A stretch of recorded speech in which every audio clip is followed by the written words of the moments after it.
নব্য জেএমবির আইটি শাখার প্রধান আশফাকি আজম আপেল সহ 4 জঙ্গিকে গ্রেফতার করেছে র্যাব। ভোরে যাত্রাবাড়ির ধোলাইপাড় এলাকার একটি বাসা থেকে আটক করা হয় তাদের। র্যাবের দাবি, জেএমবি নেতা সরওয়ার তামিম গ্রুপের আইটি শাখার প্রধান হিসেবে দায়িত্ব পালন করছিল আশফাকি আজম। মারুফ রনিকে সাথে নিয়ে রিপোর্ট করছেন দিদার চৌধুরী।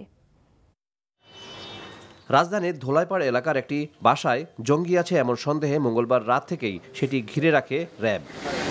এ সময় বাসার চারপাশে বিপুল সংখ্যক র্যাব সদস্য অবস্থান নেয়। অভিযানের এক পর্যায়ে ভোরে বাসাটির ভেতর প্রবেশ করে র্যাব সদস্যরা।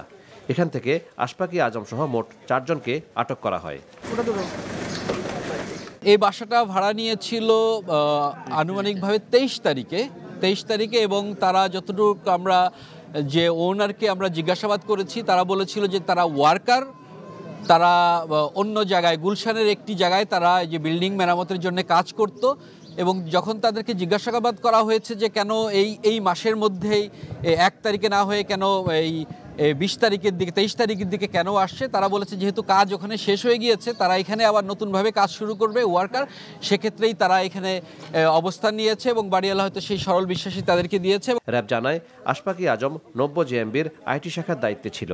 তার সাথে আইনশৃঙ্খলা বাহিনীর অভিযানে নিহত সরওয়ার ও তামিমের সম্পর্ক ছিল বলে দাবি তাদের। সেই এই বিভিন্ন ওয়েবসাইটের যে সকল কাজগুলি করত, যে প্রপাগান্ডা যেগুলি ছড়ানো হতো সেগুলি করত এবং অন্যান্য বিষয় যেগুলি আছে, যে টেকনিক্যাল সাপোর্ট যেগুলি আছে সেই সবার মধ্যেই দিত এবং সে ইতিমধ্যে বিভিন্ন জায়গায় প্রশিক্ষণ গ্রহণ করেছে।